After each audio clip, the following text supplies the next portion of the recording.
ধরে তাদের দৃষ্টান্তমূলক বিচার এবং এই হত্যাকাণ্ডের তীব্র নিন্দা জানিয়েছে। তাহলে আপনারা মিছিল করছেন কেন?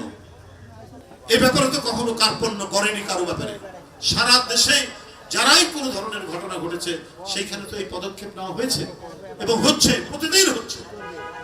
কিন্তু ওই দুই একটি রাজনৈতিক দল আপনারা মিছিল করেন, আপনারা বিএনপির উপর চাপানোর চেষ্টা করেন। আমরা যদি শেখ হাসিনার মতো নিশ্চুপ থাকতাম, আমাদের অঙ্গ সংগঠনের নামে যাদের পাওয়া গেছে তারা যদি নিশ্চুপ থাকতো, দল থেকে বহিষ্কার করে না দিত তাৎক্ষণিকভাবে, তাহলে এক কথা ছিল। কিন্তু দল এই মর্মান্তিক হত্যাকাণ্ড এবং এই দুষ্কৃতিকারীদের অবিলম্বে তাদেরকে ধরে তাদের দৃষ্টান্তমূলক বিচার এবং এই হত্যাকাণ্ডের তীব্র নিন্দা জানিয়েছে। তাহলে আপনারা মিছিল করছেন কেন? মানে একটা রাজনৈতিক ফায়দা লুটার জন্য। আমরা কিন্তু আপনাদের অতীত ভুলে যাইনি।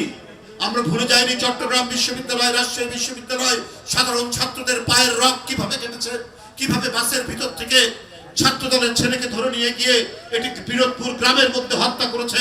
আপনাদের নৃশংসতা, আপনাদের নৃশংসতা, আপনাদের ভয়াবহতা আজও আপনাদের মানুষ দেখলে পরে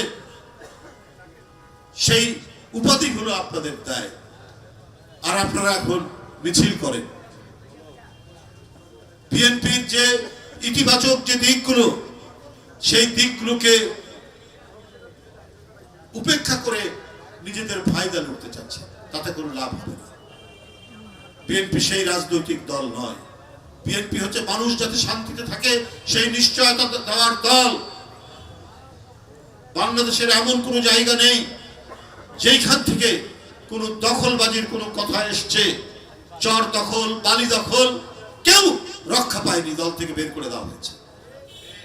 এখানে ঢাকা মহানগর উত্তর বিএনপির আমিনুল হক, মুস্তফা জামাতদেরকে বলা আছে, যারা সমাজের মধ্যে অত্যন্ত সম্ভ্রান্ত মানুষ, সজ্জন মানুষ, বিনয়ী মানুষ, তারা বিএনপিতে অংশগ্রহণ করবে। কারণ তারা 16 বছর শেখ হাসিনার দুঃশাসন দেখেছে, কি করে সন্তানকে তুলে নিয়ে গিয়ে ক্রস ফায়ার দিয়েছে, কি করে স্ত্রীর পাশে ঘুমিয়ে থাকা তার স্বামীকে ধরে নিয়ে গিয়ে অদৃশ্য করে দিয়েছে। এই ভয়ঙ্কর দুঃশাসন অতিক্রম করে আমরা আজকে এই জায়গায় এসেছি। আমরা বিএনপির নামে, দলের নামে বা এই সমাজে কোন দুষ্কৃতিকারী, কোন ঘাতক, কোন ধরনের অপরাধকারী, সমাজ বিরোধী কেউ যেন দলে আশ্রয় না পায়।